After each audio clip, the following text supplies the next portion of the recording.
Bueno, buenos días. Antes que nada, agradecer el invitarnos a dar esta charla.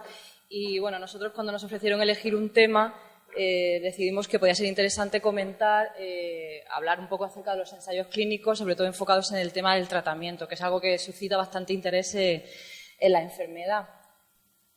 Y es lo que vamos a comentar. Cuando a principios del siglo XX Alzheimer describió el primer caso en esta paciente, en August, pues supongo que no imaginaría que estaría haciendo la descripción de una enfermedad que se convertiría en una epidemia en siglos posteriores, ¿no? La enfermedad de Alzheimer todos sabemos que es la causa más frecuente de demencia. Sabemos que el factor principal de riesgo para padecerla es la edad y en el momento actual la sociedad tiende a ser cada vez más longeva, por lo cual es más frecuente que vamos encontrando cada vez más pacientes. En estudios recientes, son de 2016, sabemos que a día de hoy aproximadamente hay 40 millones de personas afectadas mayores de 60 años en el mundo, pero quizá el dato no es el que alarme, ¿no? Sino lo que se espera en el futuro. Se habla de que para 2030 la cifra de afectados sea de 75 millones y en 2050 esta cifra se duplique. Pero aparte es una enfermedad que tiene unos costes económicos importantes. Datos de 2015 pues dicen que aproximadamente es una enfermedad que cuesta unos prácticamente 800 billones de dólares, suponiendo el 0,65% del Producto Interior Bruto, que no es nada despreciable. En un estudio multinacional en el cual estaba incluida España, de 2011, pues nos dicen que un paciente un enfermo con Alzheimer, todavía independiente, le supone un gasto, ¿no? Si podemos hablar esto de unos 4.500 euros, pero cifra que aumenta considerablemente cuando es dependiente. Y como también sabemos, pues es una causa frecuente de muerte, tanto en todas las edades, pero sobre todo en pacientes mayores de 65 años. Aquí vemos un mapa de Europa en el que vemos, pues más o menos se representa el número de pacientes afectados con Alzheimer, es 2013, y vemos que España está pues dentro de los que tienen una alta prevalencia, ¿no?, de incidencia de la enfermedad. Por tanto, con todos estos datos, queda bastante claro, ¿no?, que la enfermedad supone hoy en día una prioridad de salud pública a nivel mundial. De hecho, cuando se reúnen los países, el G8 y todas estas cosas, es uno de los temas a tratar en el tema de la salud, un tema importante, y los objetivos fundamentales y en lo que se está poniendo especial empeño, ¿no?, pues es el intentar encontrar tratamientos que nos permitan modificar el curso de la enfermedad, y cada vez se le está dando mayor relevancia al tema de la prevención primaria. Hoy día sabemos que hay muchos factores que están implicados, factores que podemos modificar, que están implicados en el desarrollo de la enfermedad y que, por tanto, podemos intentar modificar y cambiar. De hecho, ya hay estudios en los que se ha visto en algunas poblaciones,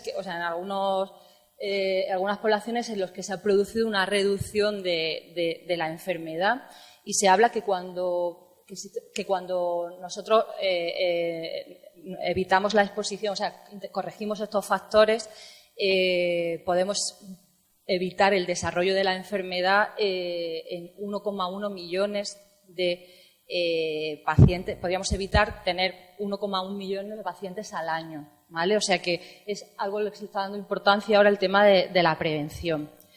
Respecto a los ensayos clínicos, pues a día de hoy buscamos y encontramos que hay 2.029 ensayos clínicos, estudios dedicados a la enfermedad de Alzheimer. No todos tienen el mismo objetivo, sino que se distinguen por categorías. Hay fármacos, moléculas, estrategias que están enfocadas a la prevención, otros que están enfocados a modificar el curso de la enfermedad, otros enfocados a tratamientos sintomáticos y también, aunque en menor proporción, pero cada vez con más importancia, medidas no farmacológicas. Vemos aquí una representación en cuanto a la distribución, en donde se realizan fundamentalmente estos ensayos clínicos, y vemos que, bueno, Estados Unidos es evidentemente el sitio donde más, pero Europa pues le sigue de cerca. Brevemente, recordar un poco la fisiopatología de la enfermedad para intentar entender un poco el mecanismo de acción o sobre qué van a actuar estos fármacos. Hoy día sabemos que existen múltiples factores cada vez conocemos más, pues implicados en metabolismo de glucosa, inflamación, colesterol, estrés oxidativo, que va a dar lugar, va a potenciar, va a favorecer el depósito de beta-amiloide, seguido de la agregación de tau, dando lugar a los déficits sinápticos y finalmente la muerte de la neurona. Por tanto, tenemos distintas dianas, es que tenéis un entero, distintas dianas sobre las cuales vamos a actuar. Por un lado,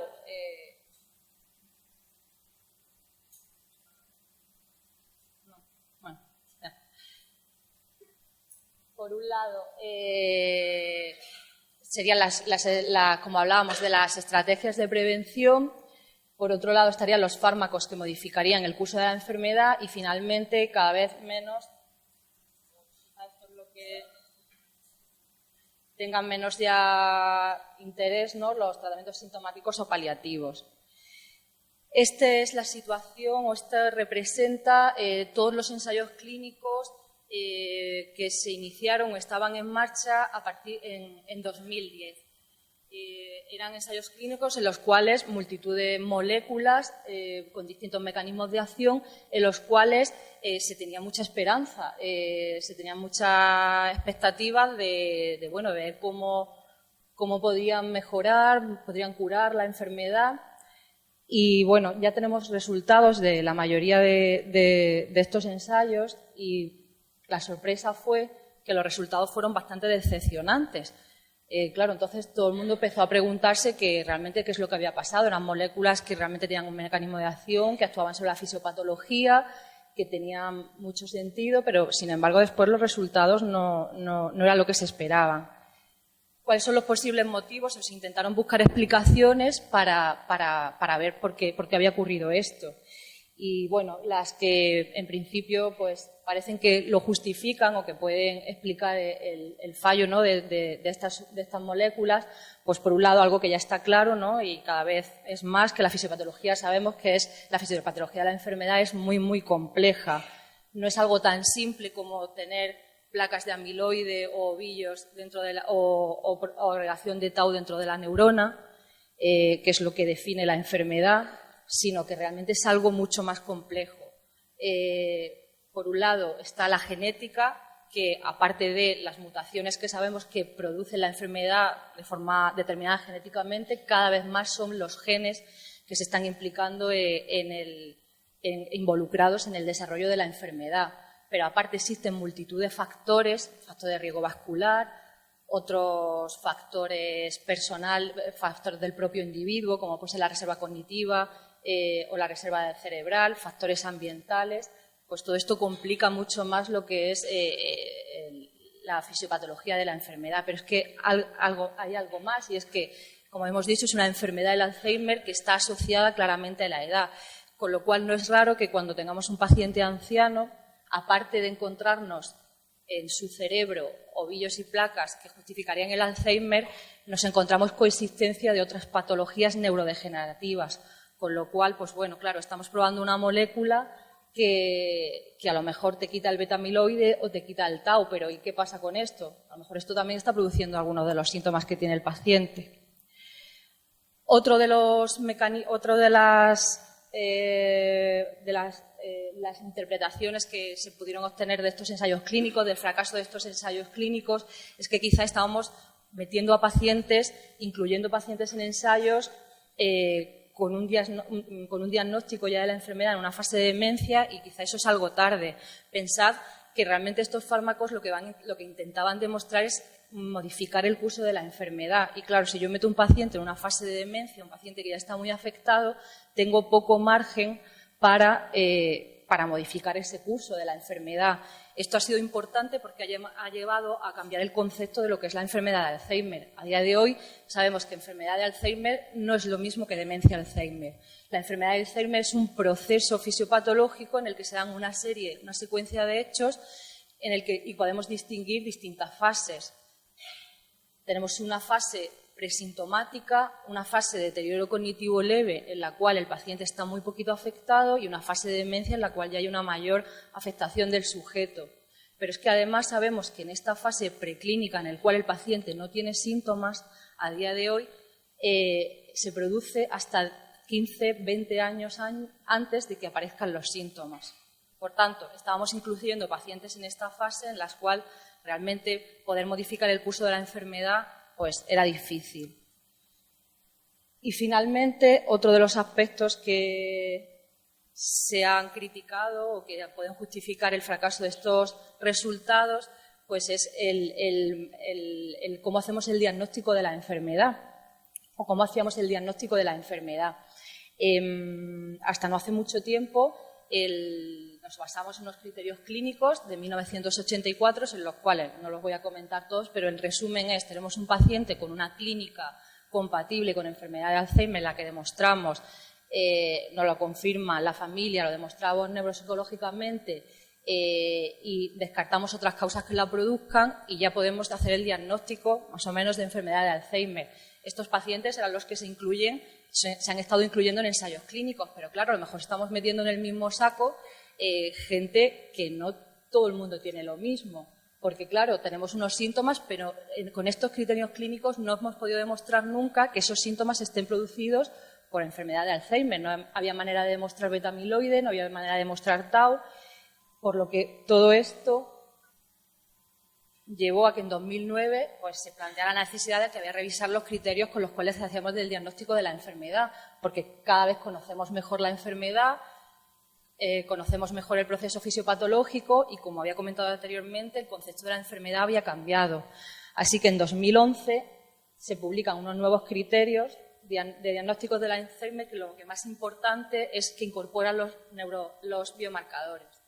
¿Qué aporta esto? Pues esto nos aporta el que realmente yo tengo un paciente con síntomas de Alzheimer y puedo demostrar con alta probabilidad de que en su cerebro está produciéndose una fisiopatología típica de Alzheimer. O tengo acumulación de beta-amiloide o tengo degeneración o daño neuronal. Esto lo podemos ver en líquido cefalorraquídeo o bien con pruebas de imagen bien estructural en resonancia o funcional, sobre todo a nivel de PET. Con lo cual, como decía anteriormente, ahora a día de hoy, en 2011, nos movemos ya o nos manejamos con nuevos criterios diagnósticos, en los cuales pues,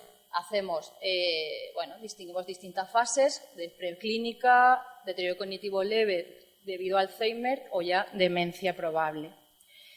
Esto nos ha permitido o nos permite hacer un diagnóstico precoz de la enfermedad, de forma que sujetos asintomáticos que tienen clínica sin repercusión o con una repercusión funcional muy leve, si yo obtengo alguno de los biomarcadores alterados, puedo decir que tienen una enfermedad de Alzheimer en una fase presintomática y o prodrómica. Y estos son los sujetos en los cuales a día de hoy son los candidatos para incluir en los nuevos ensayos clínicos que intentan demostrar eso, que haya fármacos útiles para modificar el curso de la enfermedad.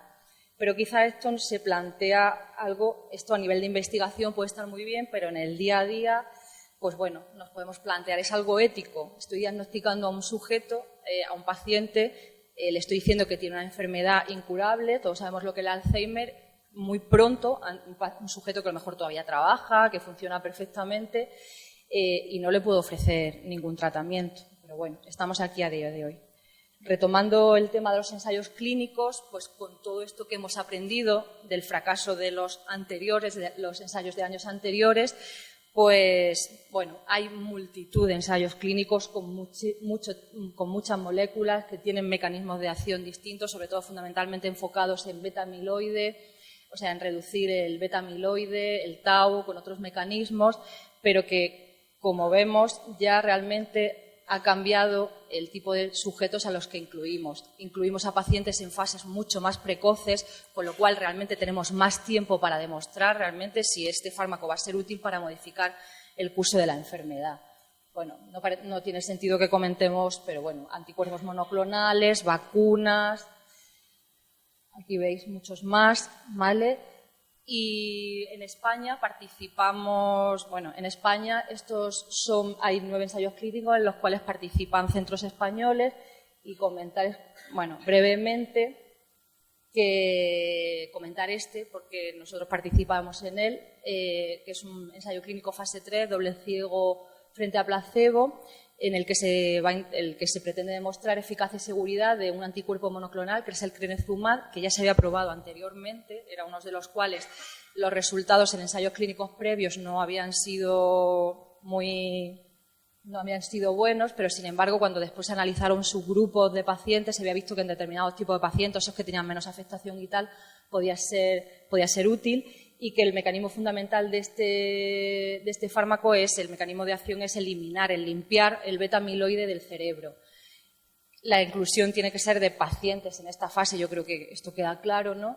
Y lo que se va a intentar medir es pronóstico funcional y efectos sobre la cognición, pues, a 2 años. ¿Cuál es el futuro respecto a los tratamientos en el Alzheimer? Pues bueno, está claro que el objetivo fundamental y principal y el que perseguimos todos y se persigue es curar la enfermedad, pero sinceramente quizás a corto o medio plazo esto es algo que va a ser complicado, porque lo que hemos visto es la enfermedad es muy compleja, intervienen multitud de factores que lo hacen todo más difícil, pero bueno, ahí está. Pero sí que quizá la posibilidad de encontrar un fármaco que modifique el curso de la enfermedad sí que esté más próximo. Ya hemos visto eso en muchos ensayos clínicos, algunos con buena perspectiva. Y bueno, y no es poco, ¿no? Porque quizás si diagnosticamos a un paciente muy precozmente y le podemos ofrecer este tipo de tratamiento, estamos retrasando el que llegue a esas fases finales. Y bueno, creo que es importante, ¿no? Y quizá algo también que destacar, que esto está muy en boga ahora, el tema de las estrategias de prevención. Cada vez se está hablando más de los otros factores implicados en el desarrollo de la enfermedad, pues la hipertensión, la resistencia a la insulina, el bajo nivel cultural, la ausencia la falta de ejercicio, ¿no? Entonces, creo que es importante, y esto sí lo podemos hacer en el día a día todos en la consulta, identificar esos posibles factores que podemos modificar y actuar sobre ellos. Y nada más.